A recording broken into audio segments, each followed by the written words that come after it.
आकाशवाणी लखनऊ से प्रस्तुत हैं प्रादेशिक समाचार।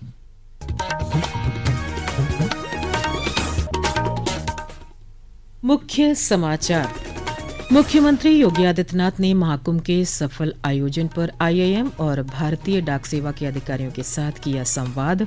कहा, महाकुंभ प्रधानमंत्री के एक भारत श्रेष्ठ भारत के संकल्प की अद्भुत तस्वीर बनकर उभरा है।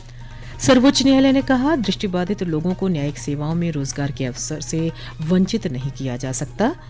विधानसभा के बजट सत्र में आज उप मुख्यमंत्री बृजेश पाठक ने कहा, राज्य सरकार लोगों को पारदर्शिता के साथ उपलब्ध करा रही है स्वास्थ्य सुविधाएं। और राज्यपाल आनंदीबेन पटेल दीनदयाल उपाध्याय गोरखपुर विश्वविद्यालय के हीरक जयंती समारोह में हुई शामिल। कहा, आज के युवा विकसित भारत के निर्माण में निभाएंगे महत्वपूर्ण भूमिका। नमस्कार, प्रदेश के समाचारों के साथ मैं मनीषा पाठक। अब समाचार विस्तार से। मुख्यमंत्री योगी आदित्यनाथ ने आज लखनऊ में भारतीय प्रबंधन संस्थान लखनऊ आईआईएम और भारतीय डाक सेवा के अधिकारियों के साथ संवाद कार्यक्रम में हिस्सा लिया। महाकुंभ के सफल आयोजन द्वारा राष्ट्र निर्माण विषय पर आयोजित कार्यक्रम में मुख्यमंत्री ने कहा कि महाकुंभ प्रधानमंत्री नरेंद्र मोदी के एक भारत श्रेष्ठ भारत के संकल्प की अद्भुत तस्वीर बनकर उभरा। इस दौरान उन्होंने महाकुंभ की तैयारियों के अपने अनुभव भी साझा किए।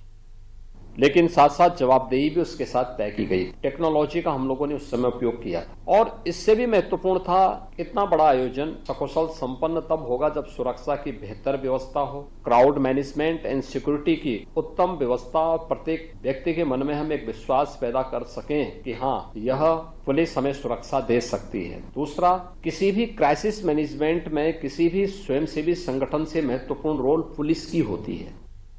सर्वोच्च न्यायालय ने आज एक महत्वपूर्ण फैसले में कहा कि दृष्टिबाधित लोगों को न्यायिक सेवाओं में रोजगार के अवसर से वंचित नहीं किया जा सकता है।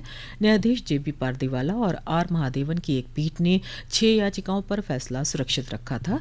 फैसले की घोषणा करते हुए न्यायाधीश महादेवन ने कहा कि दृष्टिबाधित व्यक्तियों के साथ न्यायिक सेवाओं में भर्ती के मामले में किसी प्रकार का भेदभाव नहीं किया जाना चाहिए। उत्तर प्रदेश विधानसभा में आज बजट पर चर्चा हुई। प्रश्नकाल में उप मुख्यमंत्री बृजेश पाठक ने विपक्ष के सवाल का जवाब देते हुए कहा कि प्रदेश की जनता को ह्यूमन मेटान्यूमो वायरस HMPV को लेकर चिंतित होने की जरूरत नहीं है। सभी जिलों में स्वास्थ्य सुविधाएं सुदृढ़ हैं। उन्होंने कहा कि आवश्यकता हुई तो प्रदेश के सभी जिलों में लैब की व्यवस्था की जाएगी। स्वास्थ्य मंत्री बृजेश पाठक ने कहा कि आयुष्मान भारत योजना के तहत प्रदेश के अस्पतालों में लोगों को बेहतर इलाज की सुविधा प्रदान की जा रही है। इस योजना के तहत 9,000 करोड़ रुपए इलाज पर खर्च किए गए हैं। स्वास्थ्य मंत्री बृजेश पाठक ने कहा कि प्रदेश के सरकारी अस्पतालों में प्रतिदिन 2 लाख मरीजों का OPD में इलाज किया जा रहा है। 18-19 में 1,322 अस्पताल थे, 19-20 में 2,183 थे, 20-21 में 2,268 थे, 22-23 में 3,121 थे और फिर ये संख्या बढ़ते बढ़ते 5,507 हुई। आज 20 और 25 में 5,854 अस्पताल इम्पैनल्ड हैं। हम पूरी तरह से पारदर्शिता के साथ काम कर रहे हैं। औसत प्रतिदिन क्लेम 6,000 हम कर रहे हैं और अभी तक 9,000 करोड़ रुपए सरकार खर्च कर चुकी है लोगों के इलाज पे और गलत क्लेम पकड़े हैं 350 करोड़ रुपए का हमने सरकारी धन का अपव्यय होने से बचाया है। विधानसभा में विपक्ष के सवालों का जवाब देते हुए उच्च शिक्षा मंत्री योगेंद्र उपाध्याय ने कहा कि कुलपतियों की नियुक्तियां कुलाधिपति द्वारा की जाती हैं। उनकी नियुक्तियों में PDO को प्रतिनिधित्व दिया जा रहा है। उच्च शिक्षा मंत्री ने कहा कि विश्वविद्यालयों में कार्य परिषद का चुनाव कराने के लिए पूर्व में लिखा जा चुका है।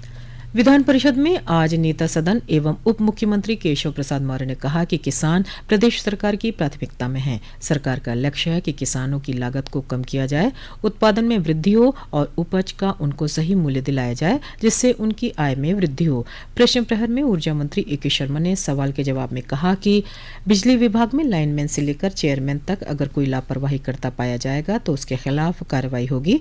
सदन में बेसिक शिक्षा मंत्री संदीप सिंह ने कहा कि सरकार शिक्षा के प्रति पूरी तरह जागरूक है।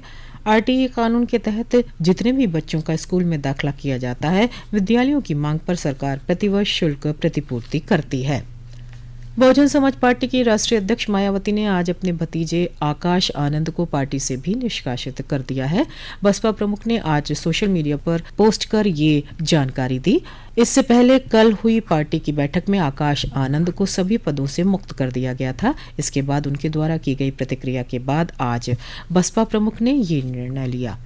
ये समाचार आप आकाशवाणी लखनऊ से सुन रहे हैं। ताज़ा समाचार जानने के लिए आप हमारी वेबसाइट news.air.gov.in पर लॉगिन कर सकते हैं। इसके साथ ही आप प्रादेशिक समाचारों का ये बुलेटिन हमारे YouTube channel news on AIR Lucknow पर भी सुन सकते हैं। समाचारों में आपका फिर स्वागत है। लोकसभा अध्यक्ष ओम बिरला ने आज सपरिवार मथुरा के वृंदावन में ठाकुर बांके बिहारी के दर्शन किए और केसी घाट पर यमुना आरती में शामिल हुए। इस दौरान श्री बिरला ने संतों और स्थानीय लोगों से बातचीत की और क्षेत्र की धार्मिक और सांस्कृतिक महत्ता को समझा। इसके बाद लोकसभा अध्यक्ष ने रुक्मिणी विहार स्थित आश्रम में समय बिताया और संतों से आशीर्वाद लिया। लोकसभा अध्यक्ष ओम बिरला ने मीडिया से बात करते हुए कहा कि भगवान बांके बिहारी से देश की तरक्की और खुशहाली की कामना की है। केंद्रीय मंत्री हरदीप सिंह पुरी ने आज अयोध्या में श्री राम जन्मभूमि मंदिर में दर्शन पूजन किया। उन्होंने ब्रह्मकुंड गुरुद्वारे में प्रार्थना भी की। इस मौके पर उन्होंने कहा कि श्री राम जन्मभूमि मंदिर का दुनिया भर के सभी धार्मिक स्थलों में अलग ही स्थान है। उन्होंने कहा कि ये केवल एक धार्मिक स्थल नहीं बल्कि वास्तुकला का भी नायाब नमूना है। तो मैं तो बधाई देना चाहता हूं माननीय प्रधानमंत्री जी को, यहाँ के मुख्यमंत्री योगी जी को कि उन्होंने रिकॉर्ड टाइम में इसको किया। अभी भी बहुत काम बाकी है और सही माने में ये जो राम मंदिर है ये सिर्फ रिलीजियस नहीं, ये मानता हूं कि सिविल इंजीनियरिंग और आर्किटेक्चरल मार्वल भी है। जब ये पूरा जब समझ आएगी कि इसकी कैसे फाउंडेशंस की गई, कितने तरीके से कहां से पत्थर आया, तो ये बहुत ही एक वन ऑफ ए काइंड। राज्यपाल एवं कुलाधिपति आनंदीबेन पटेल आज दीनदयाल उपाध्याय गोरखपुर विश्वविद्यालय के हीरक जयंती समारोह में शामिल हुई। इस अवसर पर उन्होंने सतत विकास लक्ष्यों को बढ़ावा देने के उद्देश्य से आयोजित साइकिल रैली को हरी झंडी दिखाकर रवाना किया। इस रैली में विश्वविद्यालय के छात्र छात्राओं ने भाग लिया। समारोह को संबोधित करते हुए राज्यपाल ने कहा कि आज के युवा विकसित भारत के निर्माण में महत्वपूर्ण भूमिका निभाएंगे। इस दौरान राज्यपाल ने निःशुल्क सर्वाइकल कैंसर टीकाकरण अभियान का शुभारंभ किया और विभिन्न प्रतियोगिताओं में विजयी प्रतिभागियों को सम्मानित किया। भारत सरकार के खादी और ग्रामोद्योग आयोग ने आज लखनऊ में कारीगरों को मशीनरी और टूल किट वितरित की। कार्यक्रम में आयोग के अध्यक्ष मनोज कुमार ने कहा कि प्रधानमंत्री नरेंद्र मोदी के प्रयास से खादी ब्रांड बन गया है। पूरे देश में हमारा आयोग इसी तरह से हमारे कारीगर साथियों को उनके जीवन में प्रशिक्षण के साथ साथ उनके घर तक टूल पहुंचे, इस बात की व्यवस्था हम लोग कर रहे हैं। 10 साल पहले खादी ग्रामोद्योग आयोग उसकी बिक्री का आंकड़ा 30,000 करोड़ रुपए हुआ करता था और आज 10 साल के बाद 1,56,000 करोड़ रुपए का कारोबार है। ये ब्रांड मोदी है। 10 साल में हमारे माननीय प्रधानमंत्री जी ने पूरी व्यवस्था को बदल के रख दिया है।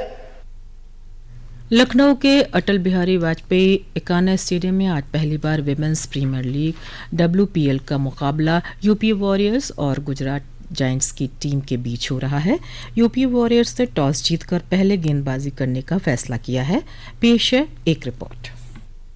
उत्तर प्रदेश की टीम यूपी वॉरियर्स अपने घरेलू मैदान पर अच्छा प्रदर्शन करने की उम्मीद के साथ उतरेगी। उसकी कोशिश रहेगी कि वह इस मैच में गुजरात जायंट्स को मात देकर उसके हाथों मिली हार का बदला ले सके और प्लेऑफ में पहुंचने की अपनी उम्मीदों को जिंदा रखे। यूपी वॉरियर्स की ओर से अभी तक कप्तान दीप्ति शर्मा, शीर्ष क्रम की बल्लेबाज किरण और ऑलराउंडर श्वेता शेरावत ने अच्छा प्रदर्शन किया है। इसके अलावा स्पिनर सोफी एक्लेस्टोन ने भी अच्छी प्रतिभा दिखाई है, जिसके चलते टीम ने पिछले मुकाबले में रॉयल चैलेंजर्स बेंगलुरु को 33 रन से शिकस्त देकर अहम जीत हासिल की थी। गुजरात जायंट्स की बात करें तो उसके लिए टूर्नामेंट अभी तक कुछ खास नहीं रहा है। हालांकि टीम ने पिछले मैच में गत चैंपियन रॉयल चैलेंजर्स बेंगलुरु को हराकर प्लेऑफ की उम्मीदें फिर से जीवित की हैं। मुमताज अली, आकाशवाणी समाचार, लखनऊ।